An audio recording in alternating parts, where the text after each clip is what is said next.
Okay, this is a presentation about some big concepts that adds to your what you would have read in chapter 3, I believe it is. So you should have read chapter 3 before watching this, and this adds to it. So, with thanks to Brad Frost Webb, who allows this use of these images for educational purposes, this, of course, is not the web anymore. You don't see too many monitors like that anymore, that's for sure. Today, the web has many different sizes, from tablets to phones to giant monitors. Maybe you're lucky enough to be on one of those right now, and so on and so forth. But what will the web of the future be? Well, who knows? Browsers in cars talking to the internet. That certainly already happens. Your refrigerator could be online. Maybe yours already is. Of course, your printer's online, and so many other devices. So that idea, that big concept that who knows what the future of our information will be, how it will be displayed, is an extremely good argument for having really good structure in HTML. So then later we can change it with CSS to display in lots of different ways. So we have two theories. There's actually more than two theories, and it's probably not right to think of them as competing, but we can talk about it that way, about how to display your website to a variety of devices. We have a single website that's responsive to different screen sizes and speeds. This is called responsive web design. I've got one website, and it's very good at getting small and big, and it's just one website. Or we could build specific sites for different types of screens. These days, you have sites for different browsers, different mobile browsers, for tablets, for desktops. So you might have 2 sites, 3 sites, 4 sites. These are, in particular, we talk about dedicated mobile sites. Many times, although it's true that these days some sites are being created as mobile sites to begin with, usually the desktop site, the laptop site is created, and then the mobile site is created from it, be it a responsive or a dedicated one. So you want to learn more about this, the dedicated sites, and use this link to go through this page. Very interesting discussion of responsive and adaptive web design. It goes beyond what we need to. You might find it helpful. I'll leave you that link if you want to look to it yourself. So, responsive web design. What is the pros? If you only have one website, everybody's going to get the same stuff. You only have to update in one place, too. It's a single URL. It's less confusing. It's easier to brand, easier to market. Where the cons, the negatives, are that the content is not as fully optimized for mobile. Usually sites start big and get smaller. That means, especially if the mobile connections are not really fast, they might be heavy on images, big, slow loading, slower performance for mobile, hard to navigate. It takes more work to make them work. So here's an example of a very good responsive web design site. Is Starbucks. Starbucks is nice and wide on my big desktop, but if I make it smaller and smaller, I don't get the dreaded horizontal scroll bar, right? It turns into a narrow site, automatically adjusts, blocks move, scale down. So it's a single site which is good at small size and very good at big size. Making that happen is a difficult thing, a little bit beyond what we're going to do in this class. However, some of the concepts we will use, we'll definitely see how to use percentages in sizing things to make them flex in size. Here's another one. You can go through more links if you want. A site that gets small very easily, very well, and then turns into, and things move around and resize. And there's other examples I give. You can go through those yourself if you want. There's examples. Continue. But dedicated mobile sites, frankly, it's hard to find very many to show you. I could do some tricks to my browser to make it display mobile sites as mobile sites. Most of them want to sense my desktop browser and want to switch me from the mobile site. I have one I can show you anyway. Dedicated mobile sites, they are often much better for mobile devices because they are made specifically for that reason. Faster, easier to navigate. But the problem is you have multiple URLs. It can be confusing. You may have to redirect people from one site to another. And it's going to be harder to update because you have to update the content on one site and another site. A good example is the Walmart site. Let's go to that. Here is the Walmart mobile site. On a desktop, real wide, it does not look very interesting. But all of a sudden, if you make your browser very narrow, you see how well it works as a mobile site.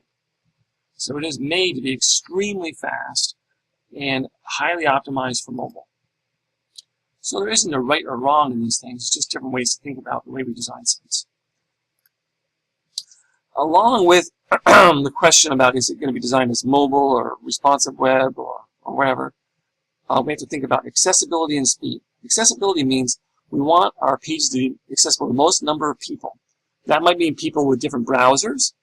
And we always have to think about, I'm making a new site. How do I want it to work on old browsers that maybe can't handle some of the newer technology? How far back am I going to go to support different browsers? I always want to test my site on various browsers to make sure it works well on lots of browsers. On the other hand, what about other kinds of accessibility? What about people with handicaps? For instance, people with visual impairment. If I stick to the standards of really good HTML, then special devices that are made for them will be able to read the text easily. How does that work for visually impaired people? Here's something called Web Anywhere, which is a website and software that can be used on other websites for people with visual impairments. I'm going to start it now. Invalid key left. Invalid key press. So here a list of available shortcuts. Link Web Anywhere. In a non-visual interface. To the web. That requires no new software to be downloaded or installed. It works right in the browser. So you heard the website was being read in a very mechanical voice. And you may not have heard it very well. You can try it yourself if you want. Go to Web Anywhere, and there's a demo there, a website that you can try having it read to you. And you can use their software and have any website read to you. That only works well if the website is structured well and the HTML is well written. So accessibility is very important. Yes, but what about, more about accessibility? If you want to find out more about it, these two sites are very good ones. Why do we care about accessibility? Because it's nice to make sites that are accessible to lots of different people. But if you're designing websites for the government, for instance, SUNY Plattsburgh, any kind of government sites, there are laws that require websites to be accessible to people of different abilities. The W3 schools is part of the W3C World Wide Web Consortium, which is kind of like an overseeing committee that helps to set standards for the web. So excellent instruction at this website. And then more about the W3C at their website itself, which is more technical, but might be interesting for you to look at. So feel free to look through those links a little bit more on your own. Speed. Why do we care about speed? In your text, a study is mentioned, and there's many others you can look up online, about how just a tiny decrease in speed makes a huge difference in users staying on your website. If it's just a fraction of a second slower download can change a user's behavior. So to stay fast, we have to optimize images. That means we always want images to be as small as possible for their use. We be cautious with scripts. There's lots of reasons you can use scripts for JavaScript, for web fonts. You'll learn more about those now, or excuse me, later in the class. But we won't be studying Java, but you'll probably see some examples. You can easily see them online. There's lots of scripts that can do lots of fancy stuff, but they always slow things down. We don't want to load unnecessary assets. We want to make sure the only things we have there are things that are really needed. Reduce the number of browser requests to the server. If you're using a lot of stray images for no reason, you have to ask yourself why. Why are you using them? We want things to be fast. Fast is important. Okay, search engine optimization. Another huge concept. You could have an entire class on this. We're not going to. SEO, search engine optimization, means getting your page higher in the list of search engine results. And it's something you should think about right at the very beginning of the creation of a page. SEO might not be that important for your resume site that you're going to build, but imagine you're building a website for an online magazine. Getting it to show up well in the browser, in the search results, which means Google, of course, is critical. Optimize your site. First, you have to figure out what keywords are likely to bring in users. Keywords. So you would sit with a committee or a group of people making your new website, and you would come up with huge lists of keywords. What would be the words people would search to find this site? What are the words that would be important to them? And then you would use those keywords. At the very beginning, when you went out and bought a domain name, the name of your website, you'd want the keywords to be in there. And in any of the sub-pages that you create, the names of those pages, you would want the keywords to be in there. So, creating a URL that includes keywords is one of the first steps. Newblue.com, would that be a good domain name to get if you had a site about new bluegrass artists and bluegrass music?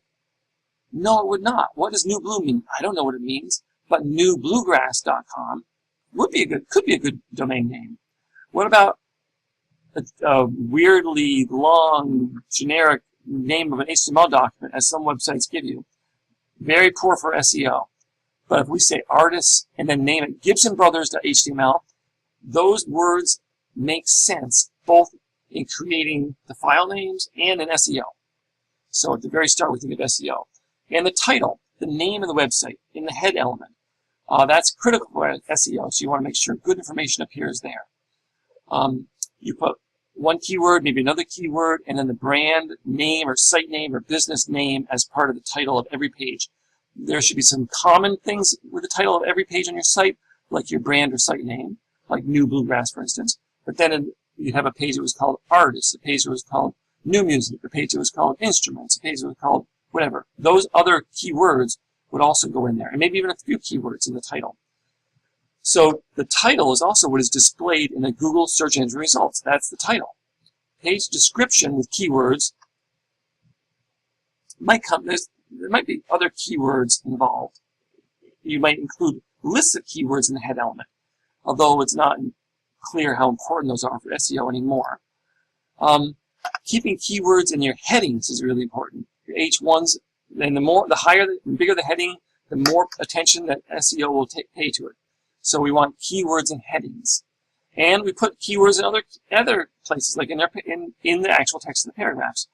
Now, all of a sudden, you can realize if all you did was create paragraphs and headings that had keywords, you would not be doing a very good job for the information you need to present. But so you have to balance that. You don't just use keywords, but you have to think about keywords. Keywords and links is incredibly important. Here's a link to the Clinton County Fair bluegrass, and the text that I use.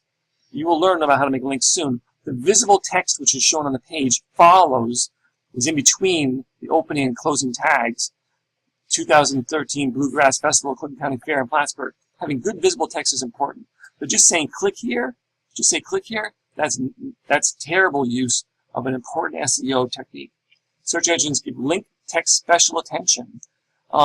Here, you can use this link if you want to learn more about how search engines map your site. There's many sites about this.